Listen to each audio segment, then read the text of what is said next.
All right, let's dive into the book of Genesis. This is a book that has literally shaped our world. But we're not just going to go through the old stories. We're going to get right to the heart of it, to uncover the core message that really sets the stage for everything that follows. So let's go all the way back to the start. Everything, and I mean everything, starts right here. And this isn't just some nice, poetic way to begin a story. This single sentence is the foundation for the entire book.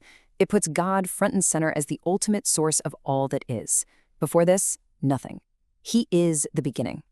Now, to really get how huge this statement was, you have to remember who was hearing it for the first time. The ancient Israelites, right? They were surrounded by nations who believed the world was just this chaotic accident, born from some violent battle between a bunch of different gods. So Genesis comes along and makes this totally radical claim. Nope, creation wasn't an accident. It was the careful, deliberate work of one single, all-powerful creator. And that leads us straight into our first big theme. The world wasn't an accident, which means it was created with a purpose. Genesis shows us a world designed with incredible intention and order. You can almost feel the rhythm in the creation story, can't you? Day after day, God is bringing order out of chaos, and every time he does something, he steps back and says, "That's good."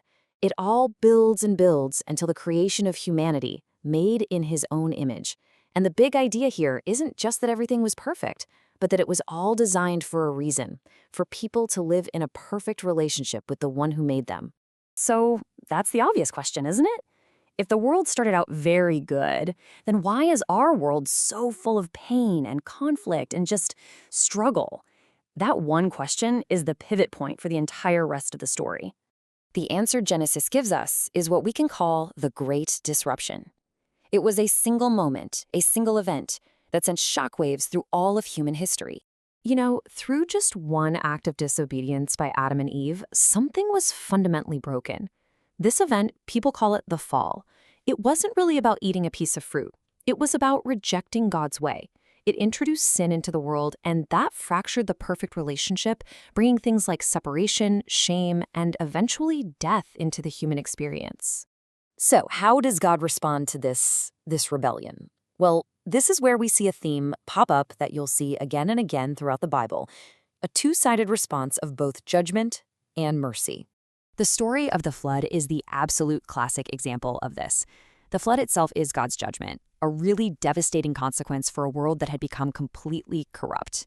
But then there's God's mercy right there in the middle of it. He shows compassion to Noah, gives him a way to escape, and saves humanity from being wiped out. You see judgment and mercy, hand in hand. But God's plan wasn't just to react to sin. He kicks off this incredible long-term plan to fix what was broken. And this grand plan for redemption, it doesn't start with some giant army or a new kingdom. It starts with a simple promise to one man, Abraham. God makes this three-part promise, a covenant, with Abraham. First, he promises him a land, a place for his people. Second, he promises to make him into a great nation with more descendants than you could count. And third, and you really got to catch this one, he promises that through Abraham's family, the whole world would one day be blessed. This promise, it becomes the spine of the entire biblical story.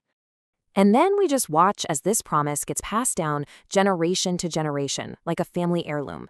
It goes from Abraham to his son Isaac, then to Isaac's son Jacob, who gets renamed Israel and has 12 sons of his own.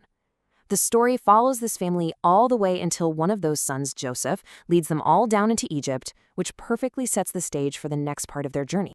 Now, Joseph's life story, wow. His story introduces this final, powerful theme of Genesis, God's sovereignty.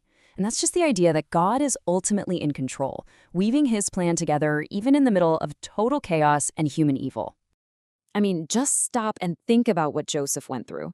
His own brothers hated him so much they threw him in a hole and sold him into slavery. Then he gets falsely accused of a terrible crime and rots in a prison for years.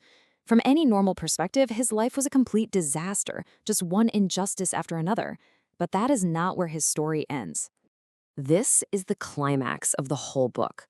Years later, Joseph is now incredibly powerful, and his brothers are standing in front of him absolutely terrified that he's going to get his revenge. And instead, he says this. It's one of the most powerful lines in all of Scripture. He saw that, even though they acted out of pure evil, God was using their terrible choices to bring about something incredibly good, saving an entire nation, including their own family, from starvation. So, after that whole journey, from a perfect creation to a family on the brink of becoming a nation, what are the big ideas that Genesis leaves us with? What are we supposed to learn? Well, it teaches us that because God is the source of everything, our lives actually have meaning and purpose. It shows us that sin isn't just a small mistake. It has real consequences that create separation.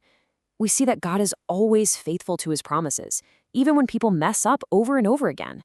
And so powerfully through Joseph, we learn that God can take even the worst suffering and weave it into a story of redemption.